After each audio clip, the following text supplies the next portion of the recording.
اینجا ما یه پوزیشن رو باز کردیم تقریبا حدود ساعت 12. از این قسمت ما این خط آبی، این حمایتی رو که میبینید تقریبا 44501 رو تقریبا حدود 3 ساعت قبل که بخواد بازار به این منطقه برسه ما اینو مشخصش کرده بودیم و از همینجا دقیقا ما 2 تا پوزیشن گرفتیم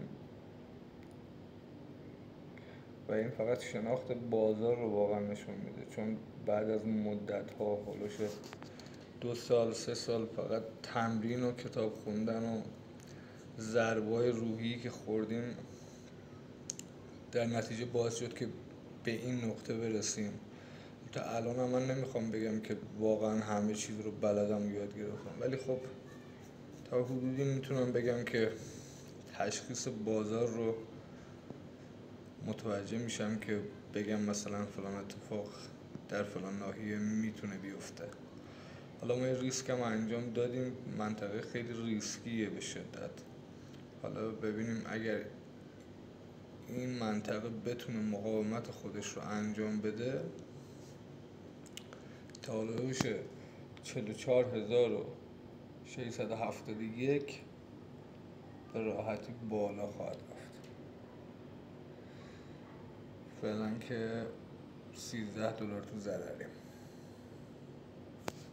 و من همینجا میخوام یه پوزیشن دیگر رو هم باز کنم، ببینیم چی میشه. و این سومین حمله ایه که داره به این حمایت انجام میشه و بتونه مقاومت کنه جلوی این ریزش و این ریزش اتفاق نیفته، قطعا خوب میتونیم بالا بریم. ببخشید من توضیح دادنم زیاد جالب نیست، ولی خب خودتون دارید دیگه مشاهده میکنید که چقدر قشنگ با اون نقطه‌ای که ما مشخص کردیم ریاکت نشون داده.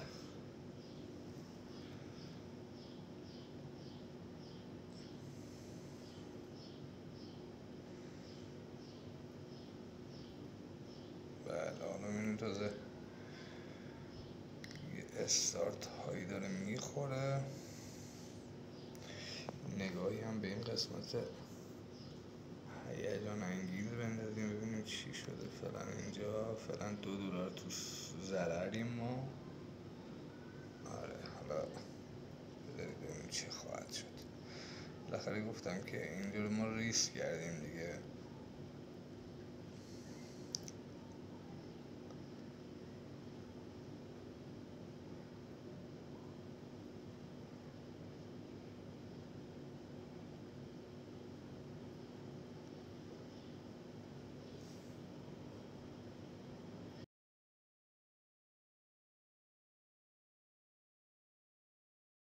و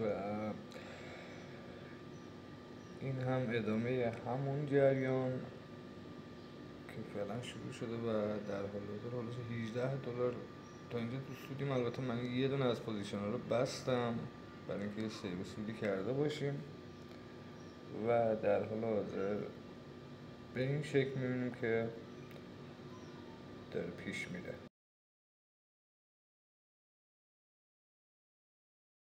این هم ادامه داستانمون هستش که گفتم از همینجا میتونه برگرده و این هم پوزیشنمون.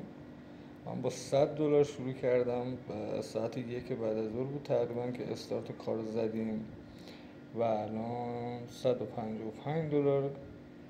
ما تونستیم سرمایه‌مون رو برسونیم که تقریبا $55 سود تونستیم کسب بکنیم با سرمایه $100 که به نظر من بسیار عالی هستش. و برای کسانی که میان میگن نه باید سرمایه $5,000-6,000 داشته باشید، $10,000 داشته باشید، به نظر من اگر شما علم این کار رو نداشته باشید، سرمایه هر چقدر میخواد باشه، $100 یا $100,000 اون از دست خواهیم داد قطعا. و اینجا من یه پوزیشنامو کلا بستم.